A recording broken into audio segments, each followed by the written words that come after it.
गरीब का जादुई बर्फ ढाबा। नदी के बीचों बीच एक विशाल टापू था। ये कहानी है गरीब सरजू और उसके जादुई बर्फ ढाबे की। कुछ समय पहले की बात है। सरजू टकला सेठ के ढाबे पर नौकरी करता था। सरजू ढाबे का सबसे अच्छा कुक था और उसका बनाया खाना खाकर लोग उंगलियां चाटते रह जाते थे। एक बात बोलूं टकला सेठ, भाई तुम्हारे ढाबा का खाना तो बड़ा ही लजीज होता है। अरे खाना ऐसे थोड़ी ना लजीज बन जाता है। मैंने बड़े ही तजुर्बेकार कुक रखे हुए हैं, तभी खाना इतना लजीज बनता है मसाला डाल के।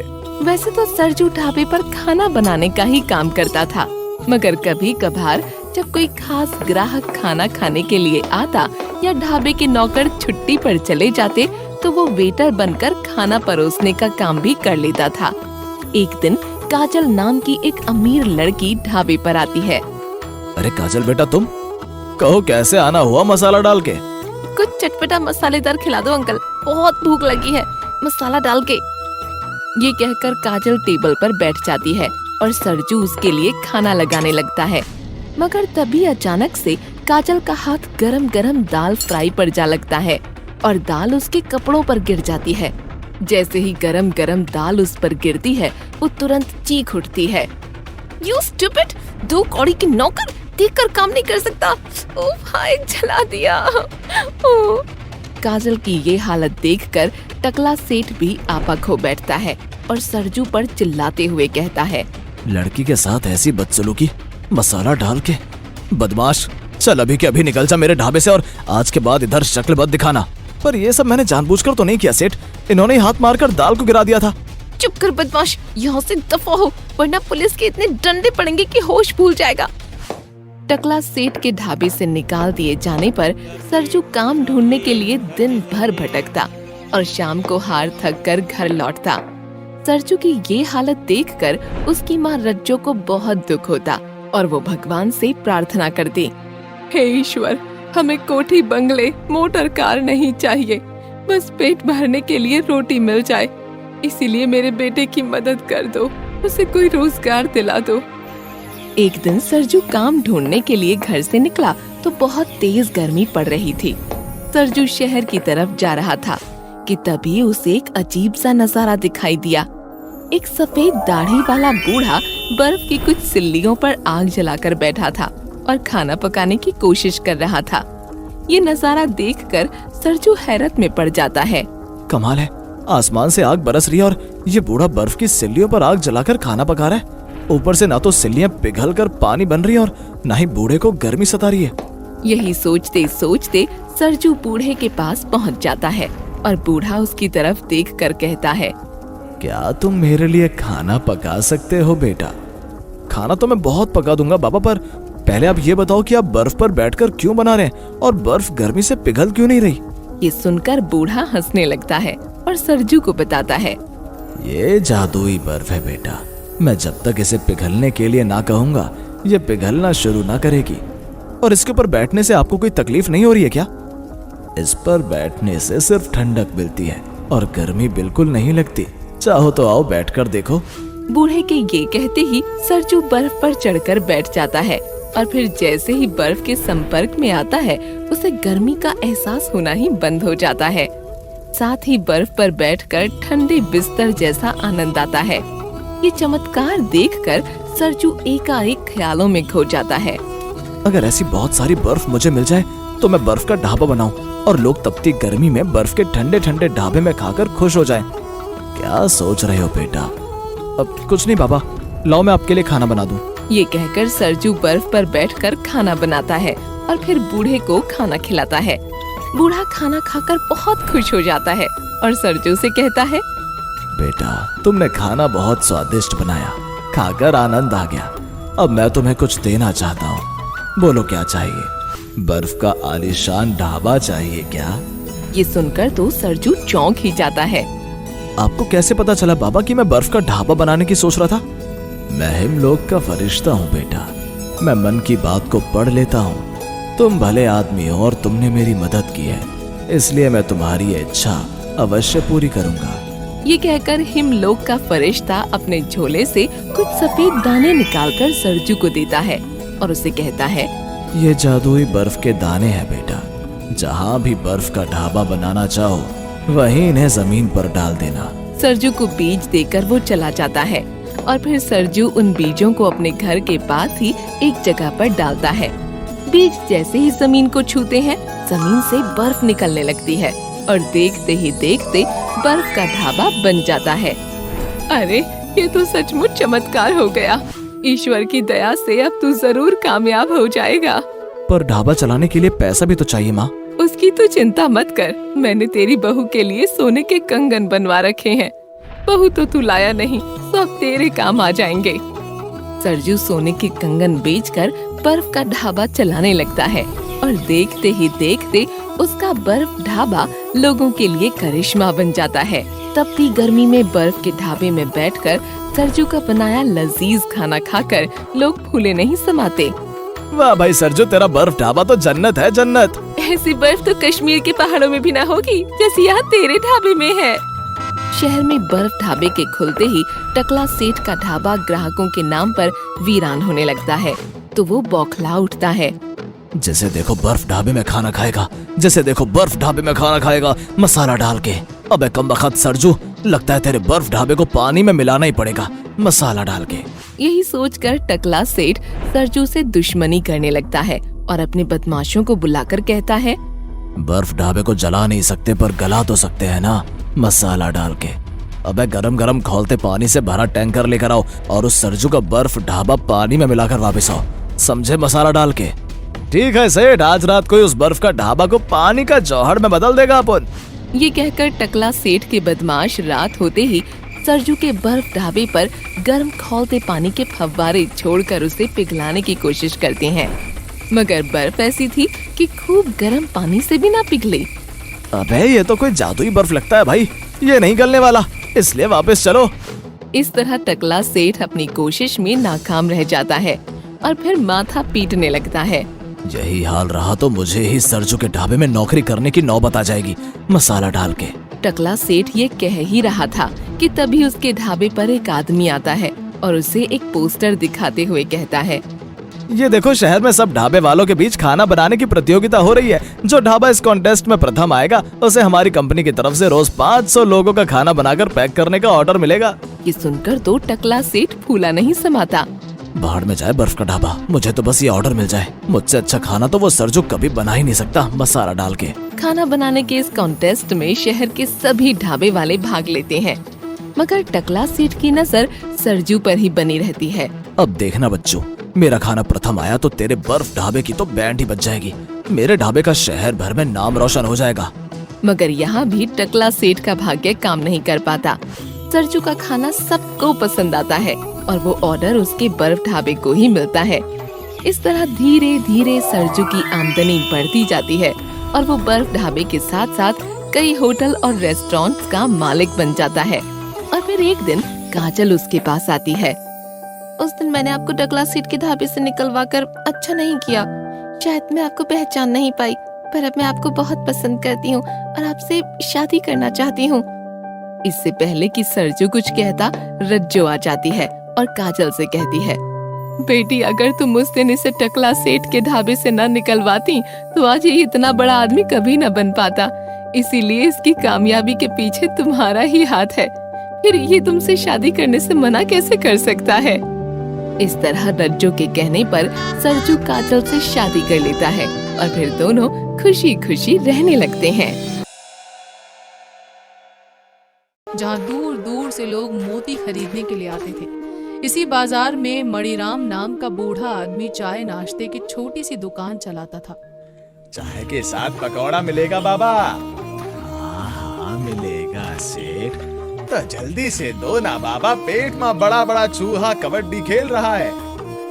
मणिराम ग्राहक को चाय पकौड़ा देता है और ग्राहक उसके बनाए पकौड़े खाकर कहता है, अरे वाह, पकौड़ा और चाय दोनों बड़ा लजीज बना है। यही तो हमारे मणिराम दद्दू की खूबी है सेठ, जो भी इनके पास एक बार नाश्ता कर लेता है बार बार यही आता है। बरोबर बोला भैया।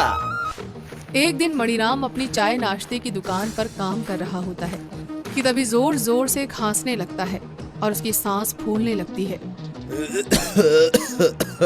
आए, आए मर गया, लगता है अब मुझसे काम नहीं हो पाएगा। मणिराम ये कह ही रहा होता है कि तभी वहाँ उसकी बहू सरिता आ जाती है। सरिता अपने ससुर की ये हालत देखकर कहती है, आपसे 1000 बार बोला है बाबूजी कि अब आप घर पर आराम कीजिए, दुकान मैं चलाऊंगी, पर आप सुनते ही कहाँ हैं। बहू, मेरे होते तू काम करती अच्छी लगेगी भला। आज मैं आपकी एक नहीं सुनूंगी। आप घर जाकर आराम कीजिए, दुकान पर मैं खड़ी हो जाती हूँ, ठीक है बाबूजी। सरिता के ज्यादा जोर डालने पर मणिराम उसकी बात मान लेता है और उस दिन के बाद दुकान सरिता चलाने लगती है। इस तरह कुछ दिन बीत जाते हैं और फिर एक दिन उसकी दुकान पर ओंकार चौरसिया आता है। वो मोती बाजार प्रबंधन कमेटी का कर्मचारी होता है। वो सरिता से कहता है, कसम कानून नियम की, इस कागज पर साफ साफ अक्षरों में लिखा है कि अब मोती बाजार में बिना लाइसेंस के कोई भी दुकान नहीं चलेगी। ये क्या कह रहे हो साहब? हम गरीबों के पेट पर लात मार के क्या मिल जाएगा? कसम कानून नियम की, आज के लिए तो वार्निंग से काम चलाए रहा हूँ। अगर कल यहाँ दिखाई दी तो एक्शन पर उतर आऊंगा, तुम्हारा सारा सामान उठाकर ले जाऊंगा, समझी? ये कहकर ओंकार चौरसिया वहाँ से चला जाता है और फिर सरिता पर दुखों का पहाड़ टूट पड़ता है। अगर इस दुकान का सहारा छिन गया तो बूढ़े सास ससुर और बेटी का पेट कैसे पालूंगी? कुछ ना कुछ तो करना ही होगा। यही सोचकर सरिता अपनी इस समस्या का समाधान करने के लिए कई जगह ठोकरें खाती फिरती है, मगर कोई समाधान नहीं हो पाता। थक हार कर वो नदी के किनारे पर बैठकर कुछ सोचने लगती है कि तभी उसकी नजर एक नाव पर पड़ती है। नाव में 2 लोग खाना पकाने में लगे थे। उन्हें खाना बनाते देखकर सरिता मन ही मन सोचने लगती है, अगर मैं नाव में ही अपना छोटा सा ढाबा खोल लूं तो मेरा काम अच्छा चल सकता है, साथ ही दुकान के लिए लाइसेंस लेने की समस्या से भी छुटकारा मिल जाएगा। यही सोचकर सरिता अपनी सारी जमा पूंजी से एक बढ़िया नाव तैयार करके उसे नदी में तैरते हुए ढाबे का रूप दे देती है और फिर लोगों को खाना खिलाने के साथ साथ नदी की सैर भी कराने लगती है। आइए आइए आइए, सरिता की नदी में तैरते हुए ढाबे पर आइए, खाना खाने के साथ साथ सैर करने का आनंद भी लीजिए। आइए आइए। आपने तो सच में कमाल कर दिया, हमारे गांव को कश्मीर बना दिया। कश्मीर का शिकारा और सरिता का तैरता ढाबा, एक बात समझो। चलो भाई चलो। खाना भी खाएंगे और नौका विहार का आनंद भी उठाएंगे। कुछ ही दिनों में सरिता का ये पानी पर तैरता ढाबा आसपास के सब गांवों में मशहूर हो जाता है। कुछ लोग तो इसे फ्लोटिंग रेस्टोरेंट भी कहकर बुलाने लगते हैं। इससे सरिता को खूब कमाई होने लगती है। अब तो परमात्मा की कृपा से नोट बरसने लगे हैं। देखना, कुछ ही दिनों में मैं पैसे वाली हो जाऊंगी। सरिता के तैरते ढाबे की सफलता देखकर कई लोगों को जलन होने लगती है और वे भी उसकी तरह तैरता हुआ ढाबा खोलकर कमाई करने की सोचने लगते हैं। मल्लो भी उन्हीं में से एक होती है। मल्लो सरिता से भी सुंदर नाव में ढाबा बनाती है। मल्लो मल्लो मल्लो देसी छोरी सू मैं, अब तो बस मेरा ही ढाबा चलना चाहिए जग्गड़ उस्ताद। अरे मल्लो देसी छोरी, तू चिंता ना करे, उस सरिता से ज्यादा अच्छा चलेगा तेरा ढाबा। मल्लो अपने तैरते हुए ढाबे पर लोगों को आकर्षित करने के लिए नए नए पैंतरे आजमाती है, मगर कोई काम नहीं आता। लोग सरिता के ढाबे में ही जाना पसंद करते हैं। मल्लो मल्लो देसी छोरी सू मैं, अरे सुनो, उस सरिता से सस्ता और बढ़िया खाना दूंगी, आ जाओ, कोई तो मेरे ढाबे में भी आ जाओ। मल्लो गला फाड़ फाड़ कर रह जाती है, मगर कोई उसकी तरफ देखता तक नहीं। सब ग्राहक सरिता की नाव में जाकर सवार हो जाते हैं। ये देखकर मल्लो के तन बदन में आग लग जाती है। मल्लो मल्लो मल्लो देसी छोरी सू मैं, लगता है कुछ ना कुछ तो करना पड़ेगा। अब तो इस सरिता की नाव पानी में डुबोनी ही पड़ेगी। यो तो करना ही पड़ेगा, वरना तेरी तो सारी की सारी रकम बर्बाद न हो जाएगी। मल्लो मल्लो देसी छोरी सू मैं, ऐसा तो कभी ना होड़ दूंगी छोरे।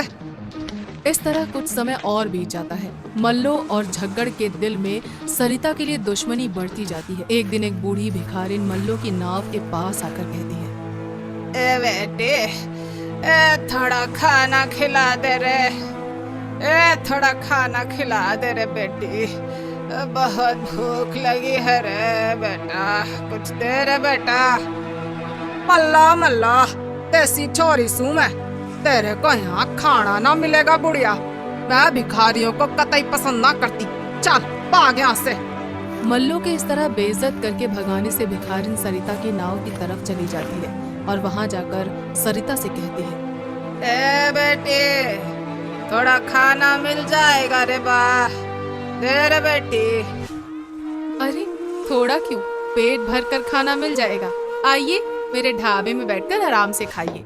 एक दिन सरिता के सास ससुर की तबीयत बिगड़ जाती है और उनकी देखभाल के लिए उसे कई दिनों तक घर पर ही रुकना पड़ता है। इस बीच सरिता के ना होने के कारण मल्लू के ढाबे में लोगों का आना शुरू हो जाता है। ये देखकर मल्लू बहुत खुश हो जाती है। मल्लो मल्लो मल्लो देसी छोरी सू मैं। देख बे जग्गड़ उस्ताद, उस सरिता के ना आने से अपना काम चल निकला। अगर वो बिल्कुल ही ना आए तो सोच कितना फायदा होगा। मल्लो मल्लो देसी छोरी सू मैं। अब बहुत जल्दी ये फायदा भी हमें ही मिलेगा जग्गड़ उस्ताद। अरे फिर तो मजा ही आ जाएगा मल्लो छोरी। समय बीतता जाता है और एक दिन जोर से बारिश हो जाती है। सरिता कई दिनों के बाद अपनी नाव पर आकर ढाबा खोलती है। तभी मल्लू और झग्गड़ उस्ताद कुछ आदमियों के साथ अपनी नाव पर सवार होकर सरिता को मौत के घाट उतारने के लिए आते हैं। उसी समय अचानक ही वो भिखारिन वहां पर आ जाती है। भिखारिन सरिता से कहती है, आंधी तूफान आने वाला है, भयंकर बाढ़ आएगी, पर तू चिंता मत कर बेटी, तुझे कुछ नहीं होगा। सरिता को भिखारिन की बातें कुछ अटपटी सी लगती है, इसीलिए वो थोड़ा हैरान होकर कहती है, ये आप क्या कह रही हैं माँ जी? बारिश तो है ही, आंधी तूफान के तो कहीं आसार भी नहीं नजर आ रहे। सरिता ये कह ही रही होती है कि तभी मल्लो की नाव वहां पर आ जाती है और मल्लो सरिता से कहती है, मल्लो मल्लो देसी छोरी सू मैं। सुन रही सरिता, समझ ले कि आज तेरा काम तमाम। अब इस नदी में बस मल्लो का ढाबा ही चलेगा, समझी? ये कहकर मल्लो भिखारिन की तरफ देखने लगती है और भिखारिन उसे समझाते हुए कहती है, जो तू चाहती नहीं होगा, जान बचाना चाहती है तो भाग ले, नदी को छोड़कर भाग ले, यहाँ से भाग ले, चल चल। मल्ला मल्ला देसी छोरी सू मैं। भिखारिन, भागना है तो तू भाग ले, वरना इसके साथ साथ तेरी लाश भी नदी में गिरेगी। ये कहकर मल्लो अपने आदमियों को हुक्म देते हुए कहती है, चल बे झगताद, इन दोनों का काम तमाम कर दे। मल्लो के कहते ही मल्लो के आदमी सरिता की नाव में कूदने लगते हैं, मगर इससे पहले ही नदी उफनने लगती है। आंधी तूफान खूब खड़ा करता है और नदी में सचमुच भयंकर बाढ़ आ जाती है। देखते ही देखते मल्लो की नाव बाढ़ में हिलोरे खाने लगती है और डूबने लगती है। मल्लो और उसके सब आदमी बाढ़ में तिनकों की तरह बहने लगते हैं, मगर सरिता की नाव अपनी जगह पर शांत खड़ी रहती है। ये देखकर सरिता आश्चर्य से कहती है, माँ जी, ये कैसी बाढ़ है? मुझे तो बहुत डर लग रहा है। तुम्हें डरने की जरूरत नहीं है बेटी, ये बाढ़ तो पापियों को बहा ले जाने वाली बाढ़ है। सब बह जाएंगे, देखना, सब बह जाएंगे। फिर देखते ही देखते मल्लो, झग्गड़ उस्ताद और उनके सब आदमी बाढ़ के पानी में समा जाते हैं। कुछ देर बाद बाढ़ शांत हो जाती है और उसके साथ ही भिखारिन भी अदृश्य हो जाती है।